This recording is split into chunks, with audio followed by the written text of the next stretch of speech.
नमस्कार, मैं विनय स्वागत करता हूं आपका आपके अपने YouTube चैनल बिंदास बोल में। आज जब इस महंगाई के दौर में आम आदमी अपनी मेहनत की गाढ़ी कमाई का पैसा बचत करता है तो वो उसे बैंक में जमा करता है ताकि वक्त आने पर वो उस पैसे का सही इस्तेमाल कर सके। लेकिन बैंक से अपना ही पैसा निकालने के लिए जब पहुंचता है तब बैंक के मनमाने चार्ज और पेनल्टी की वसूली शुरू हो जाती है।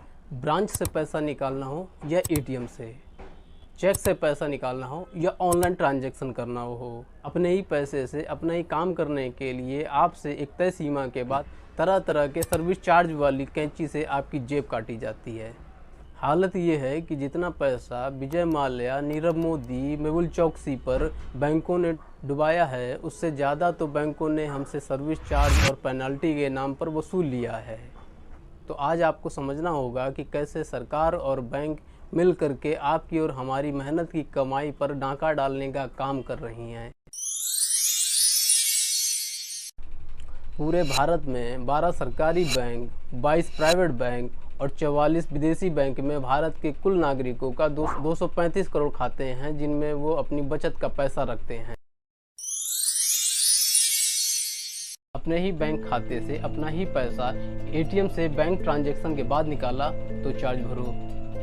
पहले कहा जाता है आइए खाता खुलवाइए, फिर कहा जाता है आपके अकाउंट में बैलेंस कम है पेनल्टी भरिए। पहले कहेंगे ब्रांच क्यों आते हो, ATM जाइए, फिर कहेंगे ATM ज़्यादा चले गए उसका चार्ज भरो। खाता खुलवाएंगे तो कहेंगे डेबिट कार्ड, ATM कार्ड ये ले लीजिए। ग्राहक ने ले लिया तो कहेंगे कि इसका मेंटेनेंस चार्ज भरिए।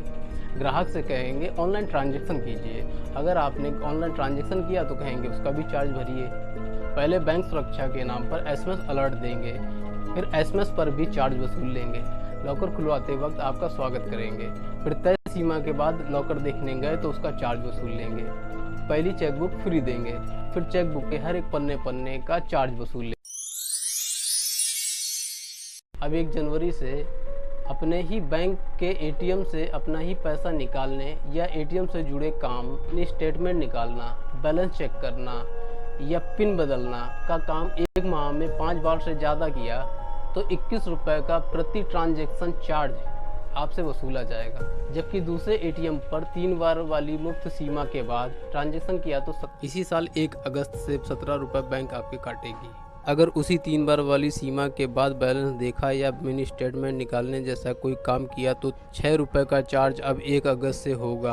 हालांकि ये पैसा जनता को नहीं बल्कि एक बैंक दूसरे बैंक को देगी जिसका ATM इस्तेमाल किया गया है। ये चार्ज पहले भी 20, 15 और 5 की शक्ल में काटे जा रहे थे। ATM से पैसे निकालने की सुविधा अगर बैंक हमें देता है तो सिर्फ जनता ही नहीं बैंक का भी फायदा होता है, क्योंकि तब उसे अपने बैंक के ब्रांच पर काम का दबाव से मुक्ति मिलती है और बैंक को कर्मचारी कम रखने पड़ते हैं। पहले से ही ATM के जरिए हमसे तरह तरह के चार्ज वसूले जाते रहे हैं। जैसे अगर आपके खाते में पैसे नहीं हैं और आपने पैसे निकालने का प्रयास किया तो सरकारी और निजी बैंक ग्राहकों से 20 रुपये प्रति फेल ट्रांजैक्शन से लेकर 25 रुपये प्लस GST तक वसूलते रहे हैं। बैंक आम आदमी पर चार्ज लगाकर कितना कमाते हैं इसका भी एक आंकड़ा हम आपके सामने पेश करते हैं। वर्ष 2016 से 18 के बीच 3 साल में सरकारी बैंकों के द्वारा मुक्त मासिक सीमा के बाद ATM ट्रांजैक्शन करने पर ग्राहकों के खाते से 4,145 करोड़ रुपए काट लिए। तो सवाल यह है, जनता बैंकों में अपना पैसा सुरक्षा के लिए जमा करती है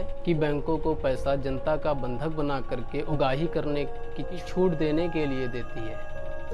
क्या बैंकों की इस चार्ज और पेनल्टी वाली चोट से हमको आज़ादी नहीं देनी चाहिए? देश में गरीबों, अल्प आय वर्ग के बेसिक सेविंग अकाउंट खोलने का दावा होता है। बैंक अकाउंट खोलते हैं, दावा होता है कि गरीबों के खाते बैंकों के चार्ज से मुक्त रहते हैं। आपको बता दें ये जनधन खाते प्रधानमंत्री नरेंद्र मोदी जी की महत्वाकांक्षी योजना थी, लेकिन IIT बॉम्बे ने बताया कि वर्ष 2015 से 2018 के बीच SBI ने गरीबों के 12 करोड़ जनधन खाते से तमाम तरह के गलत चार्ज लगा करके 300 करोड़ रुपए कमा लिए। हमारे देश में कई सरकारी और लगभग सारे प्राइवेट बैंक कम बैलेंस होने पर एक तय रकम काट लेते हैं। मिनिमम बैलेंस खाते में ना होने पर बैंक पेनाल्टी लगाकर काट लेते हैं। एक आंकड़ा वर्ष 2019 लोकसभा में बताया गया था कि वर्ष 2016 से 19 के बीच सरकारी बैंकों ने 10,000 करोड़ रुपए वसूले हैं। बैंकों की चार्ज वाली कैंची एटीएम कार्ड बदलवाने के नाम पर 50 से 100 रुपये तक वसूले जाते हैं। दस्तखत वेरीफाई कराने के नाम पर 150 से 250 रुपये तक वसूले जाते हैं। अपने ही खाते का डुप्लीकेट स्टेटमेंट निकलवाने के नाम पर 100 रुपये प्लस GST ले लेते हैं। पहली 10 पन्ने की चेकबुक मुफ्त देकर फिर हर चेक का पन्ना 3 से 5 रुपए का पड़ता है। दावा है कि देश में 2000 करोड़ से ज़्यादा का मुनाफा बैंक सिर्फ जनता का पैसा निकालने के लिए अगली चेकबुक देने के नाम पर ही वसूल लेते हैं। आम आदमी को अपना ही पैसा निकालने के लिए गैर जरूरी चार्ज से मुक्ति मिलनी चाहिए। RBI को इस बात की जांच करनी चाहिए कि बैंक कैसे मनमाने चार्ज लगा करके वसूली कर रहे हैं। जनता का पैसा कर्ज देकर डुबाने वाले अधिकारियों की जवाबदेही सुनिश्चित होनी चाहिए।